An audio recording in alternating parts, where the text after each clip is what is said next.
What's up, everybody? It's your host, Daniolmo, and I'm back with another podcast episode. We have a lot to talk about this episode, man. We talking free agency, NBA free agency. I still haven't talked about that on my podcast. We talking USA basketball. We talking summer league a little bit because summer league is starting up this week. They have the Utah summer league and the California Classic Summer League, so we're going to talk a little about that. Then we're talking the Euros and the Copa finals that's happening this Sunday, man. I'm excited for this episode, but let's get straight to it, man. NBA free agency. Has been some news with the free agencies, man.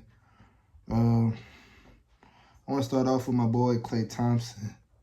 Klay Thompson decided to leave the Warriors. I was very, what can I say? Disappointed that the Warriors didn't re-sign him. Disappointed that they didn't give Klay Thompson what he wanted. Disappointed that Klay Thompson didn't take what he wanted because he took a lesser deal to the Dallas Mavericks. He took a 3-year, $50 million deal to the Dallas Mavericks. I guess, I don't know who in the higher-ups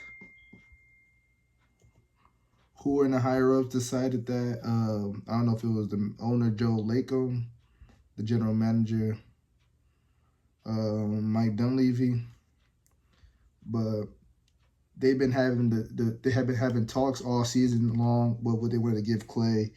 Klay wanted the 2. I don't know what he wanted, but what the Warriors offered him was more than the Dallas offered him. So it's things behind the scene that we don't know about. But I know the Warriors offered him a 2-year, $48 million to $48 million, or a 2-year, $52 million. So he was getting around the 24 to 26 year, 24 to 26 year annually. And then he takes a pay cut and takes 3 years, $50 million, like I said. So was that around $16 million a year? And so it's kind of disappointing. But the Mavericks cleared up space to get him. They traded away Tim Hardaway to the Pistons. They traded away Josh Green in that deal. It became like a multi-team deal of a signing trade. I know Josh Green had left the Mavericks to go to the Hornets. He was part of the deal to go to the Hornets. The Dallas Mavericks got Quentin Grimes after trading Tim Hardaway to the Pistons. But do y'all think the Mavericks are upgrade? They definitely are upgrading, but the West is still hard. Do we think the Mavs can make a run back to the NBA Finals? Honestly, I don't see them going back to the finals next year just because the West is hard. But they're gonna be better. They're gonna be a better team next year for sure. They got Klay Thompson as their third option. Klay Thompson's gonna get open looks from Luka and Kyrie because they draw so much attention, bro. Hope Klay have a good year, man. Go back to, I don't know if he's gonna average 20, but like the shooting percentage should be as good, like 40% from shooting. He's gonna have a lot of good games though. He's gonna have a couple 30-point games, couple 30 to 35-point games. But it's gonna be interesting to see how he plays with Dallas, because he's gonna be playing the 3, even though it's really positionless in the NBA now. But him going to Dallas hurts because the dynasty of the Warriors is officially over. I can finally put a nail into that. Well, the dynasty been over since, you could say, since they lost to the Lakers, honestly, in 2023. The dynasty's been over. Because that was the first time they lost a series under Steve Kerr. But it's a new chapter for the Dubs, man. The Dubs have signed DeAnthony Melton from the Philadelphia Sixers. They signed Buddy Hield from Philadelphia Sixers. It was a sign and trade with Buddy Hield. He was basically in that Klay Thompson deal. Like I said, it was a multi-team deal. They saw a slow-mo Kyle Anderson from the Timberwolves. Not too sure about that signing, but we'll see what the Warriors do. I know they're looking to get Lauri Markkanen from the Jazz, but I really don't want them traded for Lauri Markkanen if they got to give up Jonathan Kuminga.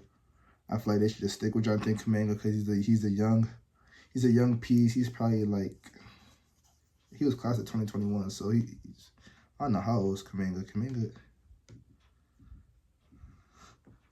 Kuminga gotta be, yeah, Kuminga's only 21 years old. He's young. I don't feel like they should trade him for Louis Marketing. I wish they would have traded. I wish they would have did, the Warriors would have did the LaVine trade this offseason, CP3 and Wiggins for Zach LaVine, but they said no to that. I believe they said no to that. But I would, if the Warriors could get Louis Marketing without trading Kuminga and just trade Moody, Wiggins, that would be nice, but, you know, it's going to be hard, bro, because every team wants young pieces, and Kuminga's a great young piece, but it's going to be hard. Hopefully they can make that trade happen. Hopefully. But another trade, another signing, Paul George has left the Clippers, and that Paul George leaving the Clippers is really interesting because he went on his podcast to explain the contract details that he's been asking for, and it's a pretty crazy story. He going to the Philadelphia Sixers, a 4-year, $211 million deal with the 76ers. It's crazy because they same thing with Klay Thompson. They had contract talks the whole season. They couldn't find an agreement with the Clippers. At the time, PG said the Clippers offered him a 2-year, $60 million, which is crazy because that's highly low for PG. Well, PG status. A lot of people think that's a right amount. Some people think it's not. I feel like they should have paid him more. Because Kawhi Leonard just got a deal, a 3-year, $150 range, and he felt like he should have got that deal, but the Clippers didn't want to give it to him at first. They kept going and going. They finally tried to give it to them, but he wanted a no-trade clause. He wanted a 3-year, $150 no-trade clause to assure them that the Clippers wouldn't trade him. They didn't want to go for that. So he asked them again for a 4-year contract, the same contract he got from Philly, and they didn't get that. They didn't give him that. So he decided to part ways with the Clippers, and that's going to be crazy, him leaving the Clippers, because I feel like Clippers should have re-signed him before Kawhi, honestly. Kawhi's always banged up, never healthy for the playoffs and all that. And Paul George led the Clippers to a conference finals while Kawhi was hurt. So I feel like the Clippers did favoritism for sure by choosing Kawhi, even though Kawhi and PG should have got the same contract, honestly, in my eyes, because they're about the same player. Me personally, I like PG's game more than Kawhi's game, but the 76ers got really better because they had that cap space, and they re-signed Maxey to a 5-year, $204 million deal. Then they re-signed Kelly Oubre. They re-signed Kyle Lowry again today, so that'll be a good for him coming off the bench. Kyle Lowry. They signed Eric Gordon. That'll be another good bench piece, and they signed Andre Drummond, another good bench piece. So their starting five will be their starting five? Because Tobias Harris left. Who will be their starting five? Oh, Kelly Oubre will probably start at the 3. Paul George at 2. The 4 would be... Who will start at the 4? Because they lost Nicholas Batum. Nicholas Batum went back. Oh, Caleb Martin. I forgot they signed Caleb Martin, too. They said Caleb Martin will start at the 4. They signed Caleb Martin to a good deal. I forgot he got a 4-year, $32 million. He turned down the Heat's offer. The Heat gave him more, but he started to go to Philly. So that's going to be a nice squad. Philly better show up because Embiid never made it to the conference finals. And for them, it's not even the conference finals or bust. It's straight to the NBA finals. It's straight to the NBA finals with them, with Maxey point guard, shooting guard, PG small forward. Well, it's not really positionless. Kelly Oubre probably going to start. Caleb Martin and Embiid. That should be a good starting 5 for sure. With their bench piece with veterans, they should definitely be good. I know it's going to take some time with them, but they should definitely be a top 3 seed with Boston. being 1, Knicks being 2 after getting Mikal Bridges. Damn, the Bucks probably gonna be up there too. No one's talking about them, but because they haven't done anything for real, but they got Giannis. They should probably be a top seed. It's gonna be tough for the top spots in the East, honestly. But Clippers, you could say they got better. They got Chris Dunn, Derrick Jones. Who did they get? Clippers got some pieces. I know they got pieces. Clippers got pieces, and they're going into the new stadium finally. They're leaving crypto. They got Batum back, like I said. Chris Dunn. Yeah, Derrick Jones. Well, they didn't really get pieces, but you know they're probably gonna still be in the playoff spot, playoff races and stuff like that. Another sign and trade deal with DeMar DeRozan decided to go to the Sacramento Kings, which is kind of surprising. I knew he was leaving because the trade talks became dead. The contract talks became dead with him, but he signed to a 3-year, $74 million with the Kings as part of a sign and trade deal, making Harrison Barnes going to the Spurs and Chris Durant going to the Bulls. And I feel like that's a great piece for the Kings. They got 2 of the clutch players in the last 2 seasons. They got DeMar DeRozan and De'Aaron Fox as a duo. They got Malik Monk still off the bench, Sabonis, Keegan Murray, and Kevin Huerter. If Kevin Huerter doesn't get traded, he's been in trade talks for Kuzma. But that Kings team got a lot to prove. Mike Brown is on the hot seat, honestly. They just re-signed him. They just re-signed him as a contract extension, but this is the year he has to get it done because, you know, when his first year with the Kings, he was a 3rd seed, but lost to the Warriors as a 6th seed. And last year he was in the play-in. They lost the second game of the play-in. So this year he definitely has to make it to the second round. He can't be a first-round exit. And I feel like they're going to be a tough team if DeMar DeRozan is still like the same DeMar DeRozan, averaging at least 23, 5, and 5. They should be solid. They should be a solid team. It's going to be tough. The West is going to be tough, but they could easily win the division. They could easily be better than the Lakers. They could easily be better than the Clippers, the Warriors, and the Suns, honestly. De'Aaron Fox has to improve. Malik Monk is going to improve. That's going to be a tough squad. I like that squad for real. I like that squad. Yeah, I like that squad. That squad is not a bad squad. DeMar DeRozan squad. A trade happened. DeJounte got traded to the Pelicans for Dyson Daniels and Larry Nance. The Pelicans is going to be really interesting this year because we don't know the situation with Brandon Ingram. We don't know if Brandon Ingram's going to get traded. There's been a lot of trade talks, but the teams that they've been saying, I don't believe it. I don't believe they got enough to trade. They were saying the Clippers. I don't think the Clippers can make a trade out of that. They were saying the Bucks. I don't see how the Bucks can make it. In Atlanta, that's all I thought. He would be traded for DeJounte, but Atlanta don't want him no more. But the Pelicans is going to be tough. DeJounte Murray and Herb Jones in the backcourt. That's going to be a good defensive backcourt. Brandon Ingram at the 3 if he stays.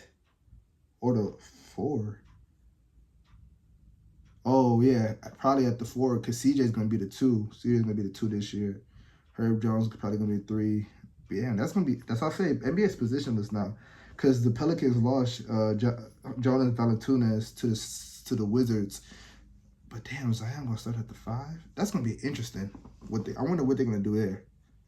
Because no way Zion's going to start at the 5. Maybe CJ comes off the bench or Herb Jones come off the bench. Got to be because DeJounte's going to start. And the BI is still there. He's going to start. That Pelican team is going to be interesting. Zion has to stay healthy for that team. They were about like a 5th seed at a point. And then Zion got hurt and they dropped all the way down to... They was in the play-in game. So they dropped all the way down to 7 seed.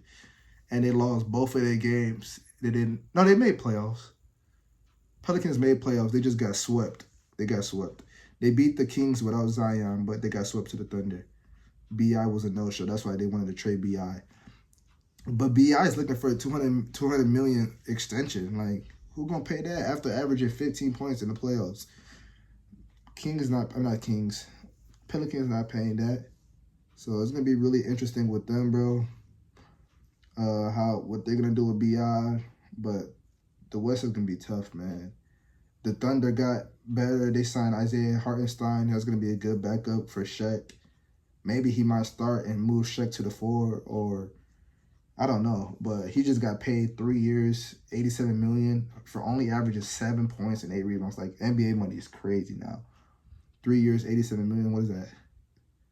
About like $29 million a year. Like, that's crazy. Then they got Alex Caruso as a defensive guard. He's probably gonna start. I would say he will start because J-Dub will start. Oh, probably Lou Dort will come off the bench now, but that's gonna be a tough team too. Like, teams are getting better in the West, bro. Teams are getting better in the West. Chris Paul got waived from the Warriors, signed to the Spurs. So he's going to be at the Spurs with Victor Wembanyama. Probably going to, I hope they could get to a playing team. I don't know if they'll be a playoff team, but if Wemby improves like I think he will, he's been playing amazing so far in the exhibition games for France. They could be a playing team around a 10th seed or 11th seed. They won't be as bad. They're going to win more games than they won last year. They're going to win at least 30 games this year. They got Harrison Barnes, another vet that can help the small guard, not small guards, but the other guards and forwards, the young ones like Devin Vassell and Keldon Johnson. And Chris Paul is going to be a good vet for Wemby, the other guards and stuff like that. Stephon Castle has been playing amazing in the Summer League so far. We'll get into him down the line. But it's going to be real interesting for the Spurs with Greg Popovich. But I don't know about playoff teams and all that. But that was a great pickup for sure. Those are like the key players I would say that have left their teams. If I'm missing somebody, I will go back during the video to talk about them. Well, let's transition into USA basketball. I'm so excited about the Olympics this year, USA basketball, man. The Avengers, the Supreme Team, whatever you want to call it. It's been a hot start for them, man. It's been real interesting start. They came to Vegas about last Saturday. Everybody was questioning what's going to be the starting lineup Steve Kerr's going to run out with. KD hasn't been practicing. He got hurt at a workout 10 days, I believe, before the camp. He got hurt. I wonder which workout because I've been seeing a lot of videos with him.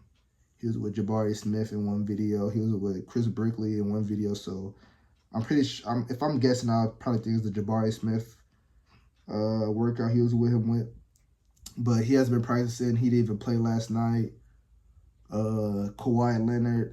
I saw a clip of practice. Kawhileonard was in sweatpants, and I'm like, bro, I don't think he's practicing today. Then the next day they announced he's withdrawal. And I was so sick to see that withdrawal list because I already knew they was gonna pick Derrick White as a replacement. I seen that, and because they had said it before, it was like, if Kawhi doesn't come to camp, they're gonna have Derrick White, and then they said Kawhi was coming to camp, so I was excited because I didn't want Derrick White on the team. Let's be real, because this is an Avengers team, a Supreme team. You know, you want the best of the best, and Kawhi is one of the best when he's healthy. So I wanted him to play in the Olympics with the guys. But Kawhi yesterday or 2 days ago, whatever it is now, he withdrew from the competition. Grant Hill said, I guess the Clippers front office wasn't sure about him because they went to the last day of the training camp practice, and I guess that he didn't look too good. But in clips, he was hitting shots, he was moving, he was dunking, all that. But they got a closer workout with him, and he didn't look too good. They thought the knee was still bothering him, so they decided to shut him down. He didn't really withdraw from the tournament. They really shut him down. Grant Hill said no, and they added Derrick White. Derrick White, bro. out of all the players, you lose a wing player and you add a guard. Like, you could have added PG.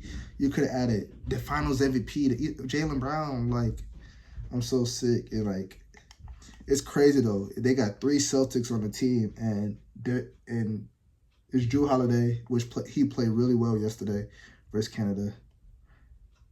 Jason Tatum, and now Derrick White, but they don't got the MVP of their team, bro. That's crazy. And, like, if I was Jaylenbrown, I'll take that personal too. Like, he keep getting disrespected after, like, he's been saying he's been being disrespected, and we thought he got his respect by giving him 2 MVPs from the Eastern Conference and the Finals MVP, but now he's getting back to getting disrespected, bro. I feel like he should have been picked over Derrick White, but I feel like Derrick White knows his role. Like, he's probably not gonna play too much if the game is close enough. He probably not gonna play too much. But I don't know. I feel like Jaylenbrown and Paul George would be the better piece for him, better piece for the team. But it sucks. But they're going to Dubai today. They got 2 games in Dubai versus Australia and Serbia. We'll probably talk about those games when that happens. But yesterday, they played a game versus Canada. So excited about that game, man. I stayed up for that game, fell asleep at halftime because that game took too long. It started at 10:30 out here. So I watched 2 halftime, and I watched the rest in the morning. I watched second half in the morning. Steve Kerr came out with a 3-guard lineup, which really surprised me. He had a 3-guard lineup. He started Steph Curry at the 1, D-Book at the 2, Jrue Holiday at the 3, Brown at the 4, and Embiid at the 5. USA came out sluggish. They couldn't buy a basket. They had like a couple turnovers to start the game. They had 8 turnovers in the first quarter, I believe. They had 8 turnovers in the first quarter, so, they came out sluggish. Steve Kerr did interesting subs. He did a group sub at a point. Embiid came out with 2 quick fouls, so he took it out. Embiid put in AD, and then at a point he put 4 in. The next 4 in with not Jrue Holiday, Bam Adebayo, JT, AD, like I said, AD, Ant-Man, and Tyrese Haliburton. And what I said, Ant-Man, Bam, AD, and JT got to it. They got straight to it. Once they came in, the whole game changed. I feel like the bench really brought the heat versus Canada, and they really showed up for that game. It was an exciting game. Ant-Man was the leading scorer with 13 points. Curry had 12. AD had an amazing game, 10 and 11. Tyrese Haliburton had an amazing game as well. Just like, I'm so happy for Tyrese Haliburton, because everybody was dodging Tyrese Haliburton, talking about why they picked him over Kyrie and Dame and all that. But Tyrese Haliburton knows his role, man. He came out, had a couple steals. He had the most steals. He had a plus-minus of 17, a plus 17. If y'all know what a plus-minus is, plus 17. He had, believe, the most assists on the team as well. He did his role. He doesn't look to score. That's why I wanted Tyrese Haliburton, because he looks for guys, man. He's a pass first. So putting him on the team over Kyrie was really, it was needed, because Kyrie's another scoring guard. They don't need another scoring guard. They already got Ant, D-Book, Curry. So, you don't really need one. You got guards like Jrue Holiday that plays his role. Jrue Holiday had an amazing game yesterday, too. He had, 2 steals, 11 points. Jrue Holiday played his role. Tyrese played his role. So, Grant Hill did a great job with his team, man, organizing his team. But what else to say? Oh, Joel Embiid had a rough first game. He was out here playing like it's a NBA game. He was trying to draw fouls. You're not getting that in FIBA, buddy. He had 5 fouls. There's a foul out. It's 5 fouls. He got fouled out in the third quarter. He didn't play too well, but it was his first game. It was his first time playing with the Olympic rules. So there's a lot to get adjusted to. Canada side, what we won by? We won 86-72, I believe. Yeah, we won by 14. Canada side, Canada was really sluggish on the offensive side. Shea Gildas only had 10. Murray only had 5. Dillon Brooks. I feel like Dillon Brooks shot them out the game in the first half. They were up, and then Dillon Brooks was taking wild shots. Dillon Brooks was playing like the #1 option, which he isn't. He had about 10 points. They just play sluggish, man. Dillon Brooks was talking too crazy before the game, talking about they got to guard us. Well, USA played great defense, and they didn't have a great offensive night. So all that chatting Dillon Brooks was doing wasn't nothing. Dillon Brooks was trying to get him Bron head. He was bumping Bron and stuff like that. He was trying to, man, Dillon Brooks was doing too much. He got an and one, started talking. But I like that other Dillon Brooks. He ain't scared of nothing. He just want to do what he do. But that didn't get him nowhere. He flexed on Embiid after he got an and one. Curry had a great game. Curry 3 threes, a nice behind the back pass to Drew, a nice lob to Bron. It was exciting seeing Bron and Curry playing together for the first time. As a competitive game, you know, All-Star games don't really count. They don't try on that. It was nice for them to play. We just waited for KD to come back, man. KD got a calf strain. Hopefully he plays next week versus Australia and Serbia, because we need him there just for the build-up, man. Ramp him up for the Olympics to start and all that. We should be good though. What else? Like I said, like Canada didn't have a good offense game, so it's not really to talk about with the Canadian side of things. But I'm excited for the Olympics, man. We got France looking good over there. They blew out Germany, and then with Wembanyama had an amazing game. They blew them out. And then Wembanyama didn't play the second time they played Germany, and Germany won. So Germany is the world champs, but we the Olympic champs. And that's gonna be a nice matchup when we play Germany. We're gonna play Germany in one of our last exhibition games. I can't wait for that. We play Serbia our first game. Joker. We play Joker. We played them our first game, and then we played them in exhibition game too, which I don't like. I don't like playing teams twice, especially if the tournament, the USA basketball is quick. It's only about like 8 games, so playing a team twice it's kind of weird. Like, we played them twice. We played South Sudan twice. But our group stage is South Sudan, Puerto Rico, and Serbia. But Puerto Rico beat Lithuania to clinch off Olympics. That's crazy, because I wanted to play Lithuania because they beat us last year. I wanted to play them again, but we got to wait another year for that. But I'm happy we got our get-backs on Canada. We're looking to get our get-backs on Serbia, because Serbia beat us in 2019. We're looking to get our get-backs on Germany. They beat us last year. And, yeah, those two. Yeah, we need to beat Serbia and Lithuania to get our get-back. Not Lithuania. We don't play them this year. Serbia and Germany to get our get-backs versus them. This is going to be an exciting team, though, because D-Book played amazing. Everybody, like, we had a great game. Like, it wasn't a great offensive game, but I could just see the team gelling with each other. So, like, it looked good, but it didn't really look good, if y'all understand what I'm saying. It was just our first game. I feel like the starting lineup, my prediction of the starting lineup was Steph, Jason Tatum, Bron, KD, and Embiid. But I feel like they're going to probably start D-Book over Jason Tatum. And then when KD comes back, KD's going to start over Drew Holiday.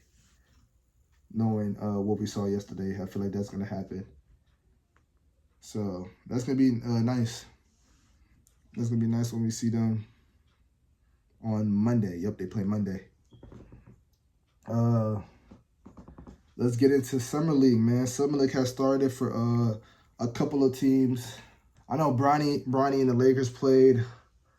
You know, man, it's just like, it's hard. It's hard watching Summer League games, because it's like players that you don't really see, you don't really know. Okay, like with Summer League, it's like, it's kind of hard watching, because Summer League, you want to watch the players you know. Sometimes they don't play all the time. Sometimes they do. But Bronny's first game, he played 22 minutes, had 4 points, 2 rebounds, 2 assists. It's like, then his second game, he had 3 points, 5 rebounds, 3 assists, and then he missed 1 game already. It's just, the Lakers, they went over 3. One of those teams, Lakers is one of the teams I've been watching, because, you know, they got Bronny, Dalton Connect. Dalton Connect had a great third game, I believe. But I just want Bronny to be more aggressive, man. I want Bronny to score. So, like, Cause like right now it's just like Bronny not being aggressive. It's just like showing him like why. I don't know, cause I don't want to sound like a hater, bro. Like I already know you be hating on Bronny, so you gonna hate on Bronny. Like I want to see Bronny succeed, but it's like you gotta be more aggressive, gang. It's summer league, bro. You could take 15 shots, bro. He took 9 shots the first game. Yesterday he only took 3 shots. It's like I want to see Bronny more aggressive. Let me see what he like yesterday. Yesterday he only had a layup, man. Like it's like damn, Bronny. Bronny only had 3 points yesterday, but Delta Connect had 20. But you know it is what it is. Shout out to Sean East from Missouri. He's playing with the Lakers Summer League right now. He's playing with the Summer League. Muhammad Dayara from North Carolina State. He's playing with Lakers right now. So just like few guys I know, like I want to see play. Shout out my boy Gabe Brown from Michigan State, Ipsy.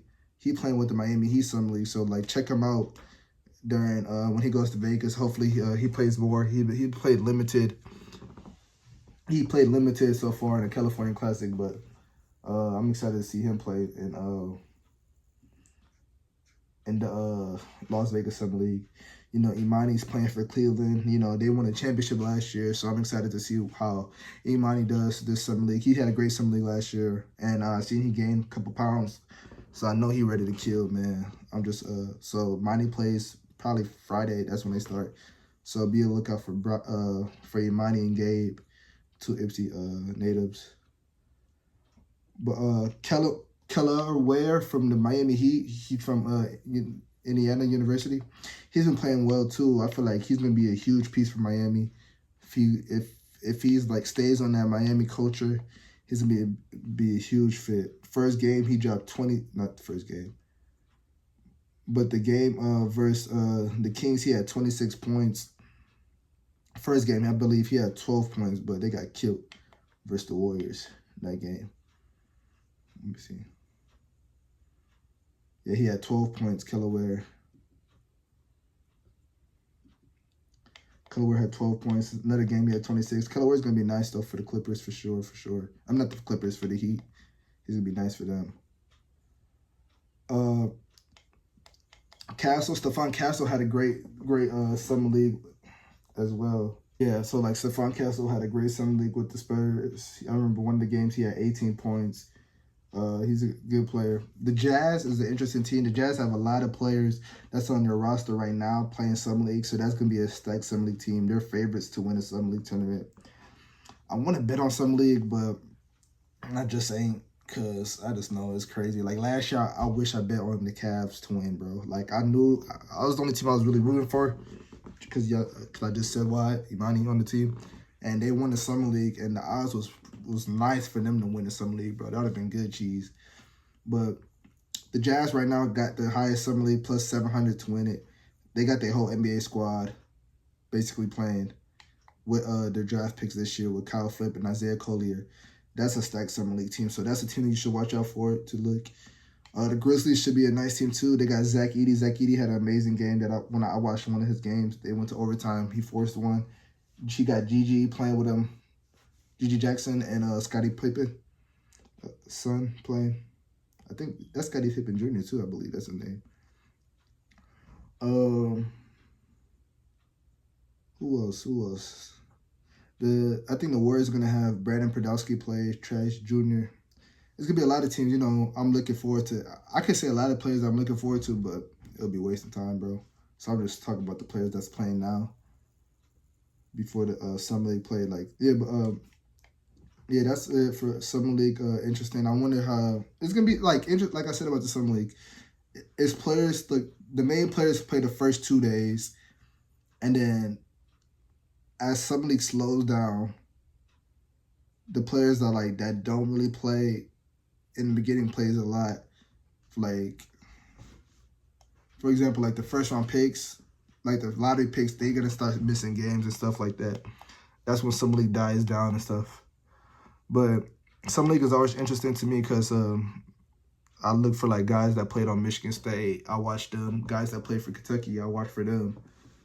So yeah, Summer League. That's all I gotta say for real about Summer League, for real.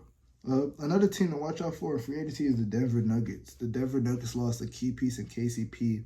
This back-to-back years they lose a key piece, and I don't know who's gonna be their starting guard this year besides Jamal Murray. They haven't really signed nobody this year. They lost Reggie Jackson too. They signed Dario Saric, but he's a big. But it's just crazy how they play their cards. I wonder what they're gonna do. They got Gary Trent Jr. that's out in the market still. I wonder if they got enough money for him. But the second apron is like messing up a lot of teams' money, man. It's messing up a lot of teams' money, like the Lakers. The Lakers had LeBron take a pay cut. They wanted him to take a pay cut to sign players like Klay Thompson, DeRozan, Valanciunas, James Harden, and they struck out on all of them, man. The Lakers didn't get nobody that they wanted, so LeBron took his money. And then he took $1 million out. And I thought they would try to get Gary Trent Jr., but they just said it, like they won't try to get Gary Trent because they still don't have enough money. So the second apron is messing up a lot of players' money, bro. A lot of teams are missing out on them. But it's still wild. But I want to transition into the Copa finals. Copa and Euros, mainly hold on. Now let's transition into soccer football. The Euros and the Copa finals are this Sunday. And for the Euros, we got Spain versus England. And Copa, we got Argentina versus Colombia. Last time I predicted, I had England versus France. And France lost to Spain, bro. Spain's been a tough team this whole tournament. I think I said Germany was gonna beat Spain. I don't know why I said that. I said that because Germany was at home, but Spain's been a tough team. Lamineyamal, 16-year-old, finna turn 17 this Saturday. Been balling, bro. He's been balling. He plays for Barcelona. He's been balling. Nicowilliams been balling. Daniolmo been balling. They just got a group of collectives that have been balling, and that game versus England is going to be tough because England looked amazing. The first half, England looked amazing. After they gave up their goal to Xavi Simmons for Netherlands, after they gave up their goal, they looked amazing. Harrykane scored off a penalty kick, but like they looked more in tune, like the best that they played this whole tournament. Like, you know, we've been saying England and France haven't been looking apart, but England played well. While watching the England game, I was so mad at Southgate. I was like, bro, why did he take out harrykane for Watkins? Like, I was happy colepalmer came in, but I wanted Isaac to come in as a striker or Tony to come in as a striker, but they put Watkins in. But, hey, Watkins scored the game-winning goal from an assist from colepalmer. So, Southgate, the coach Southgate, proved us wrong for sure with that, because for the two subs to come in and make an impact like that, assist and a goal at the 90th minute, that's crazy, bro. This has to be the time England wins, bro, because England last time in the Euros, they lost to Italy in the penalties, bro. And you know, remember how all the players got bashed and everything. Saka got bashed, Rashford got bashed, and Sancho got bashed for missing the penalty kicks in the finals. So England has to win this tournament, man. They can't go to the finals back-to-back tournaments and lose, bro. So I'm picking England to redeem themselves. Even though Spain's a great team, I got family in England as well, so I got to pick them. But Spain's a great team, bro. And I love them young players, bro. Like, they play well, bro. They play so well. Yamal and Nico. I hope Nico Williams go to Barcelona with Yamal. Because if he comes, that duo is going to be nice to see. But it's just crazy with England, bro, because when Saka scored that goal, that penalty kick versus Switzerland, it was crazy because, like, Sancho was like, thank you. He was telling him, thank you, bro. Because, like, him scoring was, like, redemption for him missing last year, bro. I mean, not last year, last tournament. Like, because they've been through a lot, bro. They've been through a lot. England's players been through a lot. But it's crazy with England, bro. All the games in the knockout stages, they allowed to go first. Then they came back at the end to score. Like, versus Scotland, Bellingham scored that bicycle kick at the 90th minute. Versus Switzerland, right? That's what they played, Switzerland. Yeah, they played Switzerland. Saka scored that goal in the 80th minute, and then they won in penalties. And now, versus Netherlands, Watkins scored the 90th minute after being down. Like, they was down every game, and they came back and won that game, bro. So, I've been saying they've been the best team on paper, them and France. But they haven't, France didn't produce well. Disappointed in Mbappe, disappointed in the whole squad, Dembele, Griezmann. I ain't gonna lie, France really missed Paul Pogba this tournament. I can see it. They really missed Paul Pogba. I wish Paul Pogba was still playing for France, but, you know, his situation, what happened with him in the situation is like, ain't no coming back from that. So, but France is always going to be a title favorite team. They're probably going to be a favorites to go to Copa, or not Copa, to the World Cup. But we'll see with them. But England and Spain is going to be a great matchup on Sunday. I can't wait to watch it, bro. It's going to be 2 great finals on Sunday. Let's transition to the Copa finals, man. I think last time I talked about Brazil lost, and that was my team to win the Copa. And you could say Ronaldinho was right, because this Brazil team was nothing like the past, bro. I wouldn't even say it was overrated, because a lot of people was doubting them this year, and they were right. Man, I was really disappointed. Vinicius didn't play versus Uruguay, and that hurt them a lot because they lost. But another thing with Copa, bro, they didn't have no extra time, bro. They went straight to penalty kicks, and I don't like that. I didn't like that decision at all. I feel like they should keep playing into the 120th minute like Euros did. Like, I don't know if I said that last episode, but they should go to the 120th minute to play until there's a goal. If there's a goal, then they stop at the 120th minute. And then if it's not, they do penalties, bro. But stop doing penalties after 90 minutes is crazy, bro. That's not soccer, bro. That's not football. But that's why I've been saying, like, Copa hasn't been a good tournament this year for me. I haven't been really excited to watch it, bro. Even though it's been in America, it's just like the referee's been bad this tournament. The rules been terrible. But Argentina, and the bracket side was terrible. Like, Argentina played Canada again. We didn't want to see that. We knew Argentina was going to win again. Messi finally scored his first goal, even though he stole bro's goal. Like, it probably would have went in if Messi wasn't in the way. But Messi scored the goal, his first goal this tournament. Crazy, he only got 1 goal this tournament. Mbappe only had 1 goal his tournament. Ronaldo had 0 goals. It's crazy, bro. It's crazy. But I feel like Argentina's still going to win on Sunday. But shout out to James Rodriguez, my bad. James Rodriguez from Colombia. He used to play for Real Madrid. I honestly thought he retired. I did not know he still played international with Colombia. He got 6 assists this tournament. And he's been playing like he could go back to Spain. He could go back to Europe and play. But I believe he's playing in South America. I forgot what team I saw it, but he's had a great tournament, man. It's gonna be a great game. Colombia's been a real good team this summer to watch, and it's gonna be exciting. Hopefully, I hope Martinez start. I feel like they're gonna need Martinez this game, and I hope Messi. Like, Messi's been acting like Messi's been playing, like, for my opinion, Messi's been playing better than Ronaldo has been playing in the Euros. But it's gonna be a great finals. I got Argentina winning. I think Messi goes back to back. They won the last Copa. They're gonna win this Copa as well. But it's not gonna be as easy as we think. But yeah, and it's crazy, bro. Yamal and Messi, if they both win a championship, that'll be crazy. From that little baby picture, if y'all don't know about that picture when Messi was baiting, he was baiting Yamal. He was giving him the superpowers. That's what I said. But then it's crazy that Yamal's dad's talking about Yamal gave Messi them powers. But we'll never know, man. I just feel like adding that. I don't know. That was off topic. But man, I'm excited to see Yamal play on Sunday. He's been an amazing player. Crazy, he outplayed Mbappe, bro. I'm really disappointed in Mbappe this tournament, bro.